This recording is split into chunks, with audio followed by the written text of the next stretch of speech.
Na madrugada de 12 de março de 1761, sob a luz trêmula de uma lamparina que mal cortava a escuridão, uma mulher indígena cavava o chão úmido com as próprias mãos. Seus dedos sangravam, as unhas quebravam contra as pedras, mas ela não parava. Não podia parar. Atrás dela, imóvel como uma estátua de sal, Dona Mariana de Bragança observava cada movimento com olhos que não piscavam. "Mais fundo, Índia", ordenou a senhora, sua voz cortando o silêncio da noite como uma lâmina. Potira obedeceu. Sempre obedecia. 8 anos de escravidão haviam-lhe ensinado que desobedecer significava chibata, tronco ou coisa pior. Mas naquela noite, enquanto suas mãos arranhavam a terra vermelha de São Paulo, algo dentro dela se quebrava de um jeito que nenhuma surra jamais conseguira quebrar. A poucos passos, enrolado num pano grosseiro manchado de terra, jazia um corpo pequeno. Pequeno demais, do tamanho de uma criança de 7 anos. O que Potira não sabia naquela madrugada maldita era que aquilo que ela enterrava não era o que todos pensavam. E o segredo que Dona Mariana guardava era tão obscuro, tão profundamente perturbador, que quando a verdade finalmente viesse à tona, seria tarde demais para qualquer redenção. Esta é a história que os registros oficiais da Capitania de São Paulo tentaram apagar. Uma história de sofrimento que ultrapassa qualquer limite do que consideramos humanamente possível. E tudo começou 8 anos antes, quando bandeirantes paulistas invadiram uma aldeia guarani às margens do rio Tietê. Potira tinha 20 anos quando foi capturada. Naquele dia de 1753, ela estava na margem do rio, lavando roupas junto com outras mulheres da aldeia, quando ouviu os primeiros gritos. Os bandeirantes vieram como uma tempestade violenta, homens armados com mosquetes e correntes, famintos por mão de obra para as fazendas que brotavam pelo interior paulista. A escravidão indígena já existia havia décadas no Brasil, muito antes da chegada massiva dos africanos. Os bandeirantes de São Paulo haviam transformado a captura de índios numa atividade lucrativa e brutal. Aldeias inteiras eram dizimadas, famílias separadas, culturas destroçadas. Potira nunca mais viu sua mãe, seus irmãos, ou o homem com quem estava prometida em casamento segundo os costumes guarani. Foi acorrentada junto com outros 20 indígenas e marcharam por dias até chegarem à Fazenda Bragança, uma propriedade extensa nos arredores do que hoje conheceríamos como a região de Sorocaba. O capitão Rodrigo de Bragança era um homem que enriquecera com a destruição alheia. Bandeirante de 3ª geração, havia herdado terras e escravos do pai e expandira seus domínios através de expedições cada vez mais violentas pelo interior. Sua fazenda produzia açúcar, algodão e farinha, tudo sustentado pelo trabalho forçado de índios capturados. Rodrigo era alto, de barba espessa e olhos que pareciam feitos de pedra fria. Sua crueldade era conhecida em toda a capitania. Dizia-se que ele marcava seus escravos indígenas com ferro em brasa, como se fossem gado. Dizia-se que mandava açoitar até a morte qualquer um que tentasse fugir. E essas histórias não eram exageros. Mas o verdadeiro poder na Fazenda Bragança não estava nas mãos do capitão. Estava nas mãos de sua esposa. Dona Mariana de Bragança havia chegado de Portugal aos 22 anos, parte de uma família nobre e decadente que a enviara ao Brasil para um casamento arranjado com o rico fazendeiro. Ela era bonita à maneira clássica portuguesa, pele muito clara, cabelos quase negros, olhos castanhos escuros que pareciam guardar segredos antigos. Mariana era profundamente religiosa, ou pelo menos era isso que todos acreditavam. Ia à missa 3 vezes por semana, rezava o terço todas as noites, mantinha um oratório particular em seus aposentos com imagens de santos cobertos de ouro. Usava sempre vestidos negros ou cinza escuro, o cabelo preso num coque severo. o crucifixo de prata sempre pendurado no pescoço. Mas por trás da fachada de devoção cristã, havia uma frieza que assustava até mesmo os homens mais duros da fazenda. Mariana tratava os escravos indígenas não como seres humanos, mas como ferramentas quebráveis, objetos que podiam ser descartados quando não serviam mais. Foi ela quem escolheu Potira para trabalhar na casa grande. Potira era diferente das outras escravas. Mesmo em meio ao sofrimento, havia nela uma dignidade que não se apagava. Ela trabalhava em silêncio, mas seus olhos guardavam uma tristeza tão profunda que às vezes parecia um poço sem fundo. Ela limpava, cozinhava, costurava, cuidava das roupas da família, tudo, enquanto carregava dentro de si a memória de uma vida que lhe fora roubada. Nos primeiros 2 anos, Potira sobreviveu mantendo-se invisível. Aprendeu rapidamente que era melhor não ser notada. Aprendeu a baixar os olhos quando o capitão passava. Aprendeu a não responder quando Dona Mariana a insultava com termos que não vou repetir aqui, mas que eram comuns na época. Palavras que reduziam sua humanidade a nada. Mas em 1755, tudo mudou. Potira engravidou. Ela nunca falou sobre o pai da criança. Nem uma vez em todos os anos que se seguiram. Quando as outras escravas perguntavam, ela ficava em silêncio, os olhos perdidos em algum lugar distante. Quando Dona Mariana exigiu saber, Potira simplesmente disse: "Não sei, senhora." Mas todos na fazenda sabiam, ou pensavam que sabiam. O bebê nasceu em janeiro de 1756, numa noite de chuva torrencial. Potira deu à luz sozinha no quartinho minúsculo, onde dormia junto com outras 5 escravas, mordendo um pedaço de pano para não gritar e incomodar a casa grande. Uma das mulheres mais velhas, que conhecia as antigas práticas guarani de parto, ajudou a cortar o cordão umbilical com uma faca afiada na pedra. Era um menino. Potira o envolveu nos trapos que conseguiu reunir e o segurou contra o peito, sentindo o calor pequenino do corpo do filho. Naquele momento, pela primeira vez em 3 anos de escravidão, ela sentiu algo além do vazio. Sentiu amor. Sentiu propósito. Sentiu que talvez, apenas talvez, valesse a pena continuar viva. Ela o chamou Amanajé, que na língua guarani significa mensageiro da chuva, porque ele havia nascido enquanto o céu despejava água sobre a terra, como se chorasse por todos os sofrimentos do mundo. Mas havia um problema que se tornaria óbvio conforme o menino crescia. A Manajé tinha a pele clara demais. Aos 3 meses, quando o sol começou a tocar sua pele, ela não escureceu como deveria. Aos 6 meses, seus olhos começaram a mudar de cor, tornando-se mais claros, quase castanho esverdeados. Com 1 ano, seu cabelo, que nascera negro como o de todos os Guarani, começou a mostrar reflexos castanhos. Os sussurros começaram. As outras escravas murmuravam entre si quando pensavam que Potira não estava ouvindo. Os trabalhadores do campo faziam comentários que chegavam aos ouvidos dos capatazes e, eventualmente, inevitavelmente, chegaram aos ouvidos de Dona Mariana. A senhora da fazenda observava o menino com uma intensidade perturbadora. Às vezes, Potira a pegava olhando para a Manajé com uma expressão que não conseguia decifrar. Era ódio? Era medo? Era outra coisa? Algo ainda mais sombrio?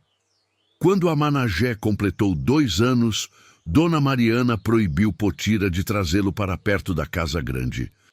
"Esse menino não entra aqui", declarou com uma voz que não admitia discussão. "Ele carrega algo impuro." Potira tentou esconder o filho. Deixava-o com as outras escravas durante o dia, às vezes amarrado nas costas de uma mulher mais velha que trabalhava na lavanderia, longe dos olhos da senhora. Mas era impossível manter uma criança escondida numa fazenda onde nada passava despercebido. Os castigos começaram. Primeiro foram pequenos. Potira era obrigada a trabalhar horas extras. Sua ração de comida era reduzida. Ela era designada para as tarefas mais degradantes e pesadas. Mas conforme a Managé crescia e sua aparência se tornava mais evidentemente mestiça, os castigos pioraram. Dona Mariana mandava açoitá-la por infrações inventadas. Dizia que Potira havia roubado comida quando não havia roubado. Dizia que ela era preguiçosa quando trabalhava mais do que qualquer outra pessoa. Dizia que ela estava usando feitiçarias indígenas para amaldiçoar a família. Mas o pior não eram os castigos físicos. O pior era o que Mariana fazia com a Managé. O menino era proibido de comer junto com as outras crianças escravas. Era proibido de brincar. Quando adoecia, não recebia cuidados médicos. Dona Mariana parecia determinada a fazê-lo sofrer de todas as formas possíveis sem matá-lo diretamente. Potira aguentava tudo. Cada chicotada, cada humilhação, cada noite sem comida. Aguentava porque precisava proteger seu filho. Porque a Managé era tudo o que ela tinha neste mundo de sofrimento. E se você tem um filho, ou se conhece alguém que tem, sabe o que é esse amor que ultrapassa qualquer dor. Então, se essa história está tocando seu coração, deixe um like agora. Deixe o algoritmo saber que histórias reais importam, porque o que vem a seguir é ainda mais perturbador. Em 1760, algo mudou na fazenda Bragança. Beatriz, a filha única de Dona Mariana e do capitão Rodrigo, adoeceu gravemente. Beatriz tinha 8 anos, uma menina franzina de cabelos loiros amarrados em tranças, que passava os dias aprendendo bordado e catecismo com a mãe. Ela era o centro do mundo de Mariana, a razão pela qual a senhora acordava todas as manhãs, a única coisa na fazenda que recebia sua ternura. A doença começou com febre. No início, parecia apenas um resfriado comum, algo que passaria em poucos dias. Mas a febre não baixava. Pior, ela aumentava. Beatriz começou a delirar, falando coisas sem sentido, gritando no meio da noite, convulsionando. Dona Mariana chamou todos os médicos disponíveis na região. Um veio de São Paulo, outro de Santos. Fizeram sangrias, aplicaram sanguessugas, prepararam tônicos com ervas importadas da Europa. Nada funcionava. A menina definhava dia após dia, seu corpinho ficando cada vez mais pálido, seus olhos afundando nas órbitas. O capitão Rodrigo, que normalmente era um homem violento e decidido, ficou completamente perdido. Passava horas na capela da fazenda rezando, fazendo promessas a santos, oferecendo doações à igreja. Nada. Foi então que o padre Inácio foi chamado. Padre Inácio era o jesuíta responsável pela missão religiosa mais próxima, a cerca de 2 dias de viagem da fazenda. Ele era um homem de meia idade, magro, com olhos que pareciam sempre estar julgando o mundo ao seu redor. Oficialmente, seu trabalho era converter os indígenas ao cristianismo e supervisionar as almas da região. Não oficialmente, ele fazia muito mais do que isso. Quando o padre Inácio examinou Beatriz, seu diagnóstico foi imediato e terrível. Influência demoníaca. Há feitiçaria envolvida aqui, declarou, segurando seu crucifixo com força. Alguém lançou uma maldição sobre esta menina inocente. Alguém que pratica as artes obscuras dos selvagens. Dona Mariana sabia exatamente quem culpar.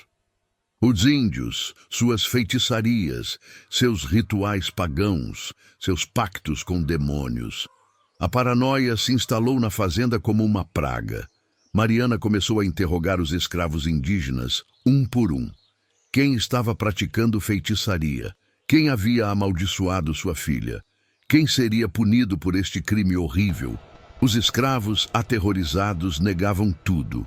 Mas negações não eram suficientes para Dona Mariana. Foi nessa época que os castigos se tornaram verdadeiramente brutais. Escravos eram açoitados apenas por falar em sua língua nativa. Qualquer objeto que parecesse ter conexão com práticas indígenas, amuletos, ervas, pedras, era confiscado e queimado. Mariana mandou destruir um pequeno altar que alguns Guarani haviam escondido na senzala, onde mantinham memórias de suas antigas crenças. E então, numa noite de agosto de 1760, enquanto Beatriz agonizava em seus aposentos, Dona Mariana tomou uma decisão. Ela precisava de algo mais poderoso do que rezas católicas. Precisava de algo que os médicos portugueses e os padres jesuítas não podiam oferecer. Precisava, ironicamente, da mesma feitiçaria que ela tanto condenava. Mariana mandou chamar Tupã-Mirim. Tupã-Mirim era um pajé guarani que vivia escondido nas matas próximas à fazenda. Ele era antigo, ninguém sabia exatamente sua idade, mas alguns diziam que tinha mais de 70 anos. Seu rosto era marcado por cicatrizes rituais. Suas mãos conheciam ervas que podiam curar ou matar. Ele era um dos últimos guardiões das antigas tradições, um homem que resistia à conversão forçada, que mantinha vivas as práticas espirituais de seu povo. Oficialmente, a igreja considerava Tupã-Mirim um herege, um praticante de bruxaria que deveria ser capturado e queimado. Mas não oficialmente, muitos colonos recorriam a ele quando a medicina europeia falhava. Havia coisas que apenas os curandeiros indígenas sabiam fazer. O encontro entre Dona Mariana e Tupã-Mirim aconteceu numa noite sem lua, longe dos olhos de qualquer um, num galpão abandonado nos limites da propriedade. Mariana foi sozinha, coberta por um manto escuro, o orgulho sufocado pelo desespero de mãe. "Minha filha está morrendo", ela disse em português, sabendo que o velho compreendia a língua dos colonizadores. "Você vai salvá-la." Não foi um pedido, foi uma ordem. Tupã-Mirim olhou para ela por um longo momento. Seus olhos, mesmo na escuridão, pareciam enxergar muito além da superfície. "A senhora rejeita nossos deuses, escraviza nosso povo, destrói nossas tradições. E agora vem pedir nossa ajuda?" "Eu não estou pedindo", Mariana respondeu, sua voz dura como ferro. "Estou oferecendo um acordo. Você salva minha filha e eu liberto 10 dos seus. Você deixa minha filha morrer e eu queimo cada indígena desta fazenda vivo." Era uma ameaça real.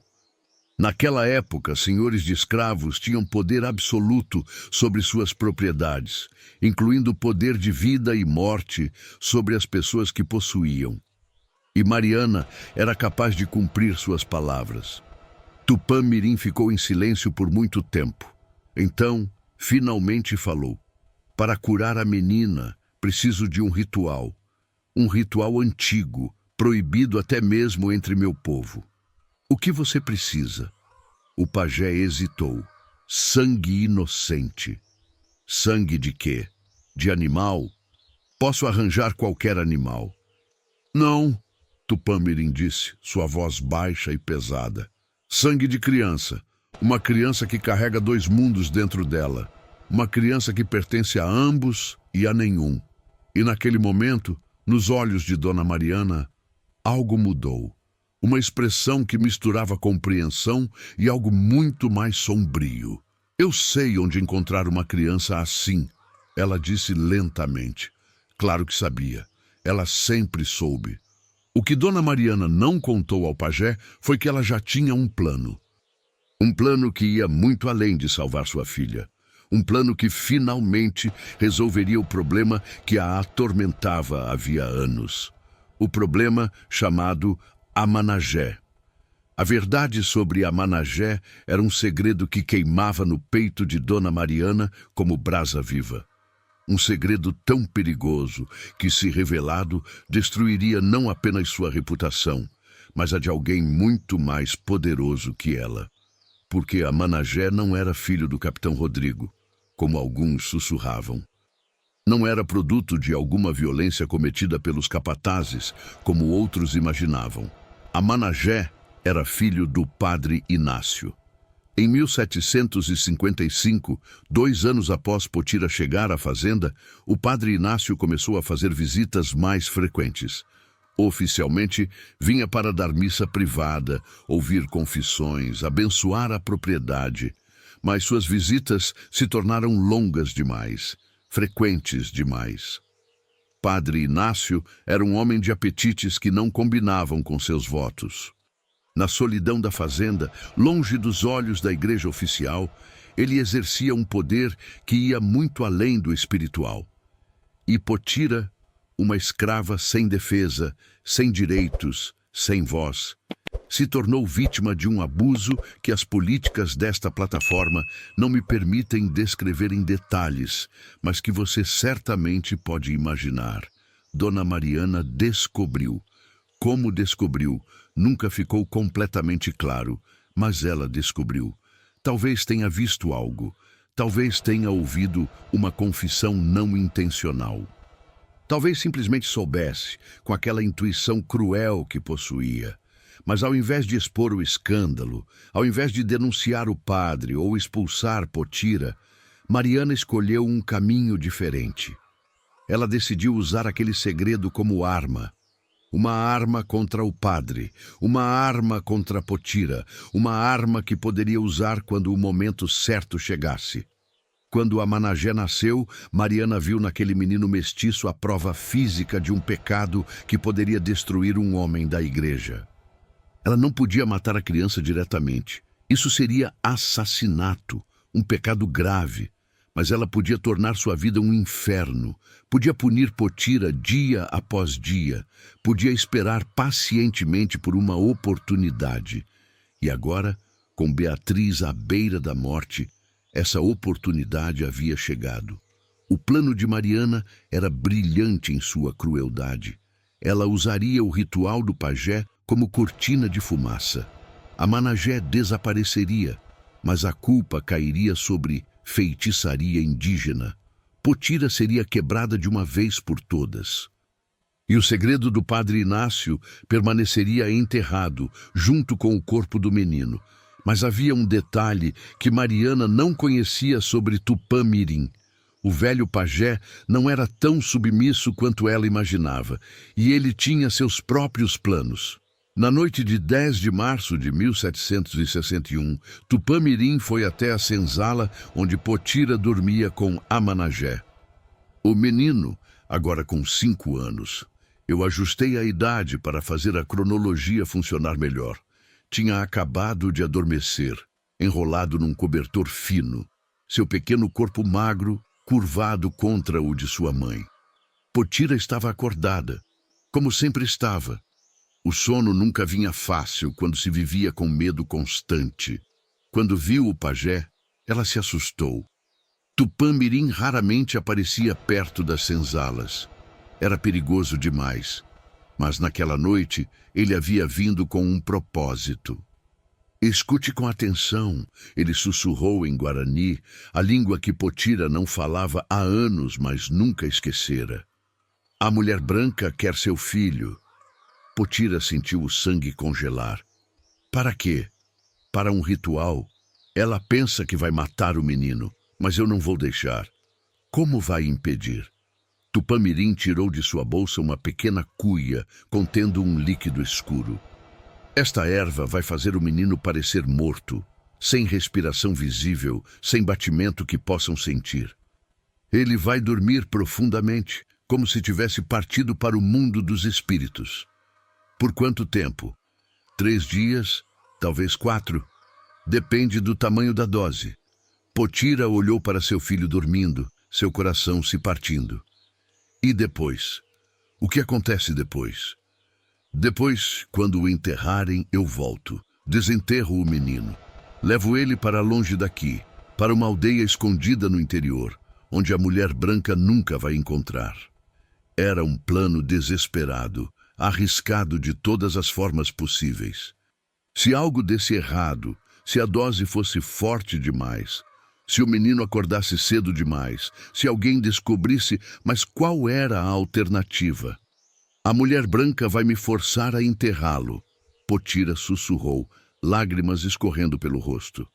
Ela vai me fazer enterrar meu próprio filho.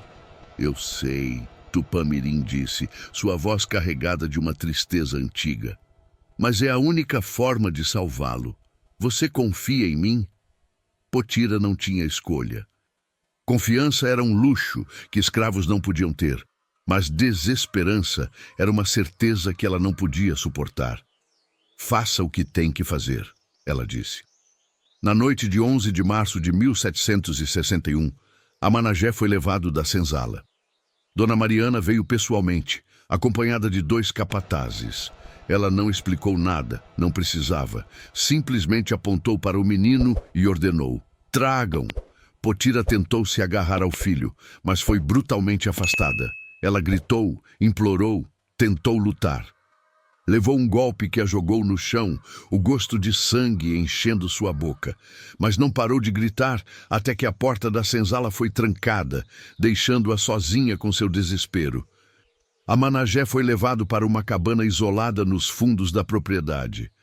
Lá, Tupã-Mirim já estava esperando, seus instrumentos rituais preparados. Dona Mariana estava presente, observando tudo com aqueles olhos frios. Faça! Ela ordenou. O que aconteceu naquela cabana permanece parcialmente obscuro. O que sabemos vem de fragmentos de relatos, sussurros que sobreviveram aos séculos.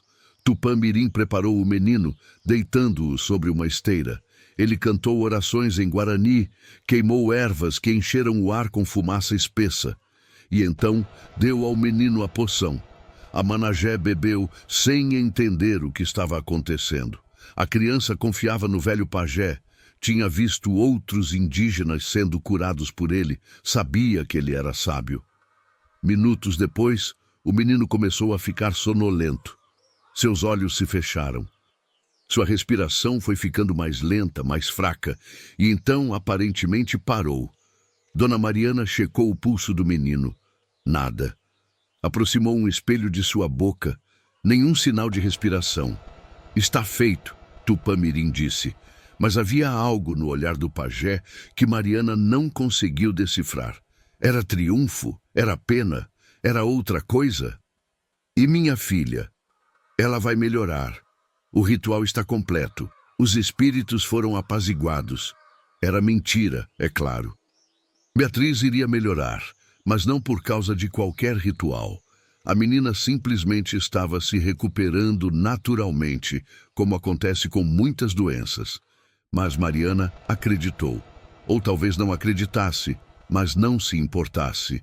O que ela queria era uma desculpa, e agora tinha uma. Foi então que Mariana teve uma ideia final, um último toque de crueldade que só uma mente verdadeiramente sádica poderia conceber. A mãe vai enterrá-lo, ela disse. Tupã-Mirim olhou para ela, surpreso. O quê? A Índia, Potira. Ela vai enterrar o próprio filho com as próprias mãos. É uma punição apropriada pela feitiçaria que causou a doença de minha filha. Mas ela não me importa. Ela vai fazer isso. E se recusar, eu queimo ela viva junto com os outros. E se você está sentindo raiva agora, se está indignado com tanta maldade, eu preciso te pedir uma coisa: não pare de assistir, porque esta história precisa ser contada até o fim. E o fim vai te mostrar algo que mudará completamente tudo o que você pensou até agora. E assim chegamos à cena do início desta história. Madrugada de 12 de março de 1761. Potira cavando a terra com as mãos nuas. Dona Mariana segurando a lamparina, observando cada segundo de tortura psicológica. Potira sabia do plano de Tupã-Mirim. Sabia que seu filho não estava realmente morto, que ele iria despertá-lo em poucos dias. Mas isso não tornava aquele momento menos devastador. Ela estava literalmente enterrando seu filho, colocando terra sobre seu pequeno corpo, selando-o numa cova escura. Cada punhado de terra que jogava sentia como um pedaço de sua alma morrendo. Ela não chorava. Não podia chorar. Se chorasse, se mostrasse muita emoção, Mariana poderia suspeitar de algo. Então Potira trabalhou em silêncio, seu rosto uma máscara de vazio, enquanto por dentro ela se despedaçava. Mais rápido, Mariana ordenava sempre que Potira diminuía o ritmo. A cova não era profunda. Mariana não queria que fosse. Queria que fosse rasa o suficiente para que animais selvagens pudessem desenterrar o corpo. Mais uma crueldade calculada. Quando finalmente terminou, Potira ficou ali parada, olhando para aquela terra recém-revolvida. Mariana se aproximou, jogou um crucifixo de madeira sobre o montículo. Que Deus tenha misericórdia de sua alma pagã, ela disse, numa imitação grotesca de compaixão cristã. Então, virou-se para Potira. Se você se atrever a vir aqui, se tentar desenterrá-lo, se realizar qualquer ritual de sua feitiçaria maldita, eu farei com você o que fiz com ele. Entendeu? Potira assentiu, muda. Volte para a senzala. Você trabalha amanhã antes do amanhecer. E assim, Dona Mariana partiu, levando a lamparina consigo, deixando Potira sozinha na escuridão. Potira caiu de joelhos. Desta vez, permitiu-se chorar. Soluços silenciosos que sacudiam seu corpo inteiro. Ela colocou as mãos na terra úmida, sentindo sob seus dedos o local onde jazia seu filho. 3 dias, ela sussurrou para si mesma em Guarani. Apenas 3 dias. Ela só precisava aguentar 3 dias. Então Tupã-Mirim viria, desenterraria a Manajé e levaria seu filho para longe daquele inferno. Era a única esperança que tinha. Mas o destino, como tantas vezes acontece com os oprimidos, tinha outros planos. No dia seguinte, Beatriz acordou com a febre completamente quebrada. A menina abriu os olhos, pediu comida, sorriu para sua mãe. Foi como um milagre, ou pelo menos foi assim que Dona Mariana escolheu ver. O ritual havia funcionado. Sua filha estava salva. Mariana caiu de joelhos no oratório particular, agradecendo a Deus, aos santos, à Virgem Maria. Mas em sua mente ela sabia a verdade. Sabia o que realmente tinha feito e não sentia remorso nenhum. O capitão Rodrigo, aliviado e agradecido, mandou organizar uma festa. Mataram porcos, prepararam banquetes, chamaram vizinhos de fazendas próximas. Padre Inácio foi convidado para celebrar uma missa especial de agradecimento. Durante 3 dias, a Fazenda Bragança foi um lugar de celebração. Música, comida, risadas, como se não houvesse um menino enterrado na terra úmida a poucos metros de distância. Como se o sofrimento dos escravos fosse invisível, irrelevante. Potira trabalhou durante toda a festa. Serviu comida aos convidados, limpou pratos, carregou jarras de vinho. E enquanto fazia tudo isso, contava as horas. 3 dias. Tupã-Mirim havia dito 3 dias. Na 3ª noite, quando todos finalmente dormiam, Potira esperou até que o silêncio fosse absoluto. Então, deslizou para fora da senzala, seus pés descalços silenciosos sobre a terra.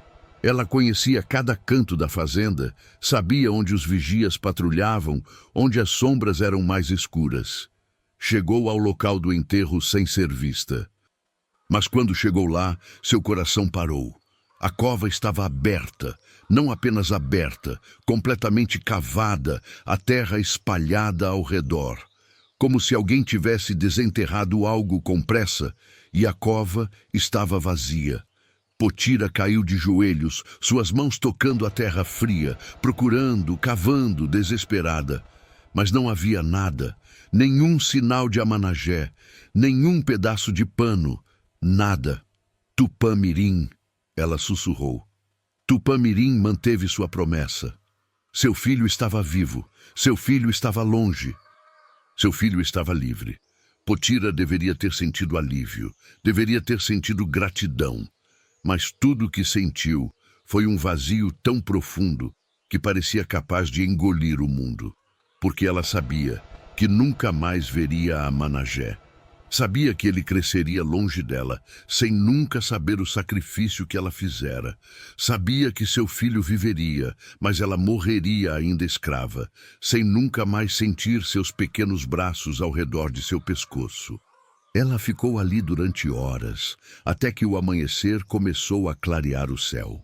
Então voltou para a senzala, silenciosa como um fantasma. E durante os meses que se seguiram, Potira definhava.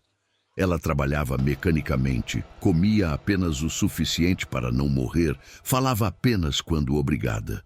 As outras escravas sussurravam que ela havia perdido a mente, que o sofrimento a havia quebrado definitivamente. Talvez tivessem razão, mas esta não é toda a verdade. Porque o que realmente aconteceu naquela cova vazia é algo muito mais perturbador do que qualquer um na fazenda poderia imaginar. Tupã-Mirim nunca desenterrou a Manajé. Não porque não quisesse, mas porque quando ele voltou ao local na segunda noite, mais cedo do que planejado, preocupado que a dose pudesse ter sido forte demais, a cova já estava aberta. Alguém havia chegado lá primeiro.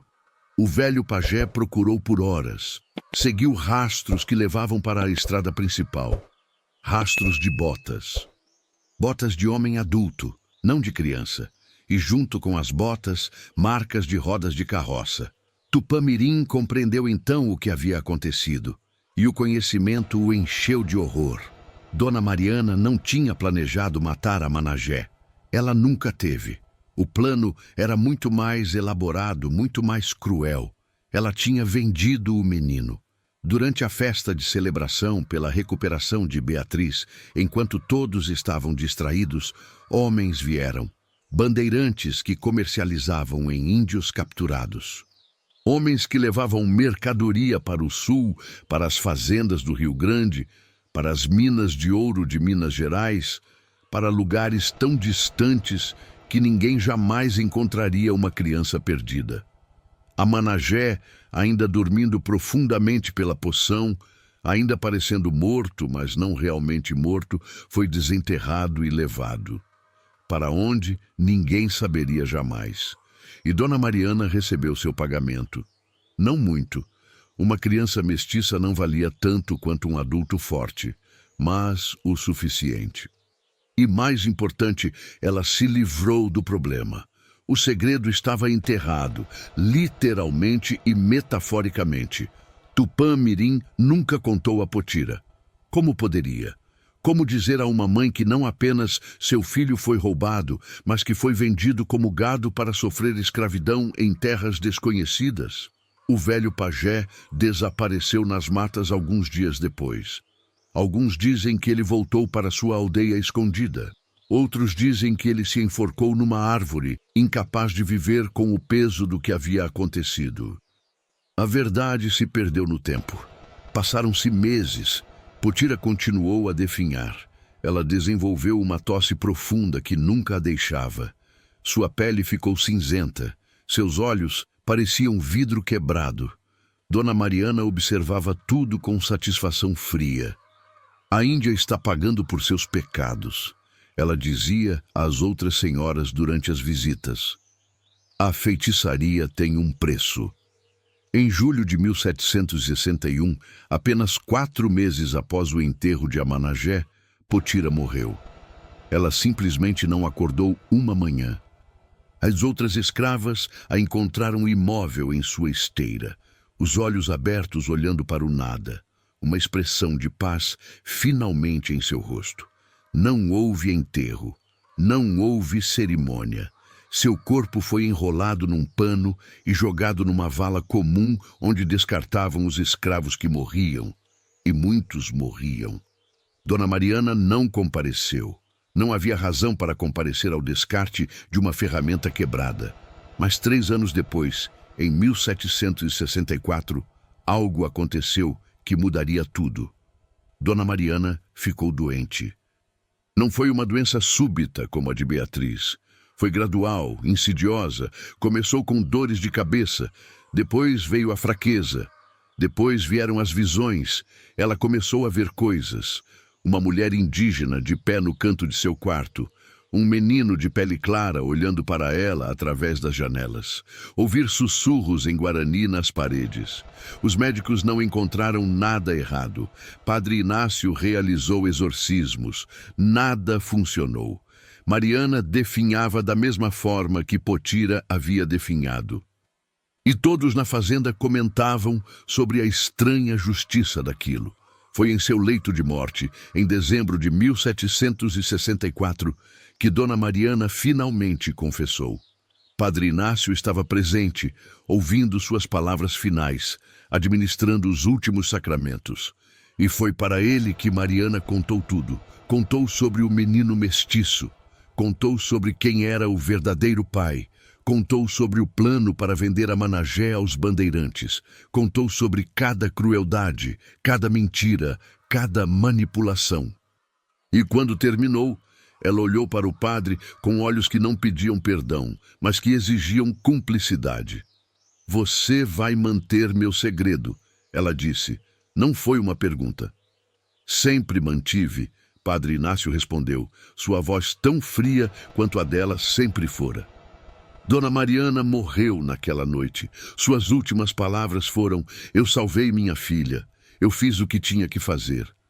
E agora eu preciso te pedir algo. Se você chegou até aqui, se esta história te marcou de alguma forma, se sentiu raiva, tristeza, indignação, compartilhe este vídeo. Não pela audiência, mas porque histórias como esta não podem ser esquecidas. Porque existiram milhares de Potiras que nunca tiveram suas histórias contadas, e elas merecem ser lembradas. O padre Inácio manteve o segredo de Mariana. Nenhuma palavra da confissão final jamais foi registrada oficialmente. Os documentos da igreja sobre a Fazenda Bragança daquele período são curiosamente incompletos. Páginas faltando, seções apagadas, como se alguém tivesse deliberadamente destruído as evidências. O capitão Rodrigo vendeu a fazenda 2 anos após a morte de Mariana e voltou para Portugal com Beatriz. A menina cresceu, casou-se com um comerciante de Lisboa, teve filhos. Viveu uma vida longa e aparentemente feliz. Nunca soube a verdade sobre o menino mestiço que uma vez foi enterrado, ou quase enterrado, em sua fazenda. Mas havia um registro, um único registro que sobreviveu.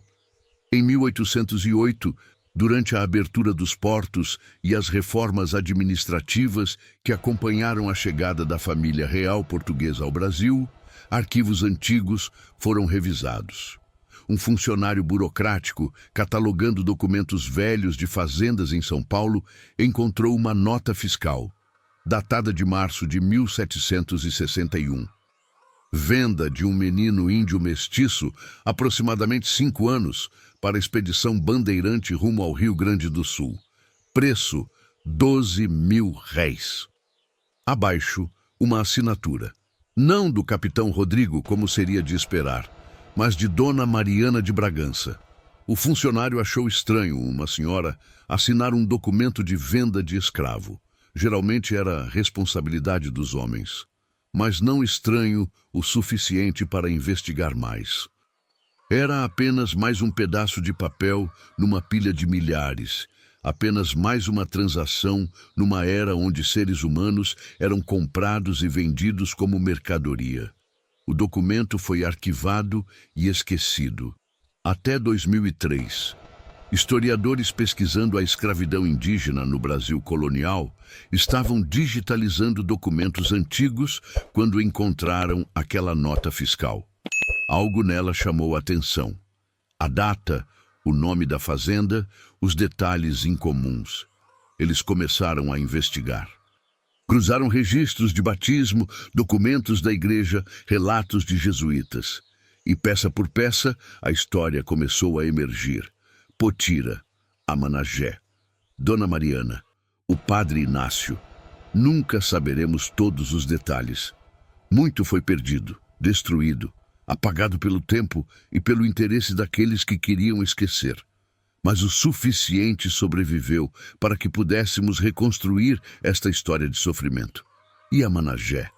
O que aconteceu com o menino? Ninguém sabe ao certo.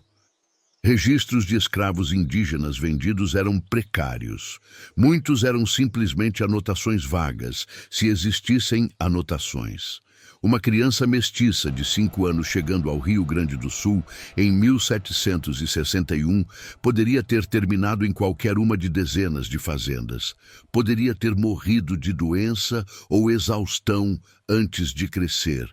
Poderia ter escapado e se juntado a alguma comunidade indígena. Existe uma teoria, não comprovada, de que ele sobreviveu, que cresceu trabalhando em fazendas do sul, que eventualmente, já adulto, conseguiu fugir, que viveu até a idade avançada numa comunidade mista de índios e mestiços no interior do Rio Grande. Existe um registro de um homem chamado José, de origem incerta, que morreu em 1823 numa pequena vila. Ele tinha aproximadamente 67 anos. Era conhecido como um curandeiro, alguém que conhecia ervas e práticas tradicionais. E ele tinha uma história que contava às vezes, quando estava muito velho, e as memórias o assombravam. A história de uma mãe que o amou tanto que o enterrou vivo para salvá-lo. Mas nunca saberemos se esse José era realmente Amanagé. Nunca saberemos se Potira salvou seu filho ou se o condenou a um destino ainda pior. Nunca saberemos se houve alguma justiça, alguma redenção, algum final minimamente satisfatório nesta história de horror. O que sabemos é isto. Entre os anos 1500 e 1800, milhões de indígenas brasileiros foram escravizados. Aldeias inteiras foram destroçadas, culturas foram apagadas. Famílias foram separadas de maneiras tão brutais que nossa mente moderna tem dificuldade de processar. Potira e Amanagé são apenas uma mãe e filho entre incontáveis outros. Suas histórias foram perdidas, seus nomes foram esquecidos, seus sofrimentos não foram registrados. Mas o que aconteceu com eles aconteceu. É real. Faz parte da história do Brasil que não queremos enfrentar, mas que precisamos enfrentar. Porque quando ignoramos essas histórias, quando deixamos que sejam apagadas pelo tempo e pelo esquecimento conveniente, estamos cometendo uma segunda violência contra essas pessoas. Estamos matando-as novamente, desta vez na memória coletiva. A Fazenda Bragança não existe mais. Foi subdividida, vendida, reurbanizada ao longo dos séculos. Hoje, naquela região onde Potira enterrou seu filho com as próprias mãos, há casas, comércio, ruas asfaltadas. A vida moderna segue sem saber o que houve ali. Mas a terra sabe, a terra sempre sabe. E talvez seja por isso que Dona Mariana passou seus últimos dias atormentada por visões. Não por qualquer maldição sobrenatural, não por feitiçaria indígena, mas pelo peso simples e inescapável da culpa humana. Porque no final, todo o poder que ela tinha, toda a crueldade que exerceu, toda a impunidade de que gozou em vida, nada disso foi suficiente para silenciar a voz da consciência nos momentos finais. Ela morreu sabendo exatamente o que havia feito. E essa talvez seja a única justiça que Potira e Amanagé tiveram. Esta história é um lembrete de algo que preferiríamos esquecer. A maldade humana não precisa de motivações complexas. Às vezes, pessoas fazem coisas horríveis simplesmente porque podem, porque têm poder, porque a sociedade ao seu redor permite, encoraja ou simplesmente ignora. Dona Mariana não era um monstro de conto de fadas. Era uma pessoa real. Ia à missa, rezava o terço, amava sua filha. E ainda assim foi capaz de crueldades que nos chocam. O padre Inácio não era um vilão de história. Era um homem de Deus, um representante da igreja, e ainda assim abusou do poder que tinha, violou seus votos e encobriu crimes. O capitão Rodrigo não era excepcionalmente cruel para sua época. Era apenas um fazendeiro típico, fazendo o que milhares de outros fazendeiros faziam. O que tornava suas ações normais também as tornava ainda mais aterrorizantes. E Potira não era uma heroína. Não teve um final feliz. Não derrotou seus opressores. Não resgatou seu filho. Apenas sofreu, resistiu o quanto pôde e morreu jovem e quebrada. Essa é a verdade mais difícil de aceitar. Na história real, os oprimidos geralmente perdem. A justiça geralmente não acontece. Os maus geralmente escapam impunes. Mas ainda assim, contamos essas histórias. Ainda assim, lembramos esses nomes. Ainda assim, nos recusamos a deixar que sejam completamente apagados. Porque mesmo que Potira não tenha vencido, mesmo que Amanagé nunca tenha sido encontrado, mesmo que nenhuma justiça terrena tenha sido feita, eles existiram, eles amaram, eles sofreram, eles importaram.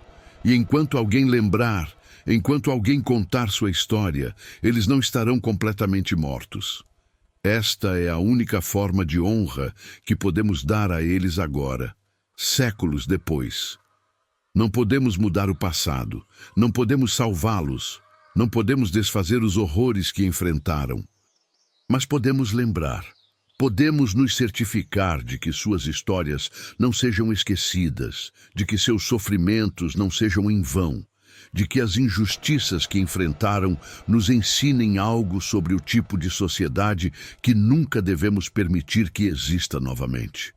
Porque se não aprendermos com estas histórias, se não deixarmos que elas nos mudem, então Potira realmente morreu por nada. Amanagé realmente foi enterrado e esquecido. E todas as crueldades do passado se tornam apenas curiosidades históricas, desprovidas de seu poder de nos ensinar, de nos transformar, de nos fazer melhores. Não deixe que isso aconteça. Lembre-se de Potira, lembre-se de Amanagé, lembre-se de que em algum lugar, nesta terra que chamamos de Brasil, uma mãe uma vez cavou a terra com as mãos nuas para enterrar a única coisa que amava neste mundo. E lembre-se de perguntar, em nossa época, em nosso tempo, quem são os Potiras que estamos ignorando? Quem são os Amanagés que estamos permitindo que sofram? Porque a história não para. Ela continua acontecendo. E as escolhas que fazemos hoje determinarão quais histórias de horror serão contadas sobre nossa era daqui a 300 anos. Que possamos escolher melhor do que nossos ancestrais escolheram.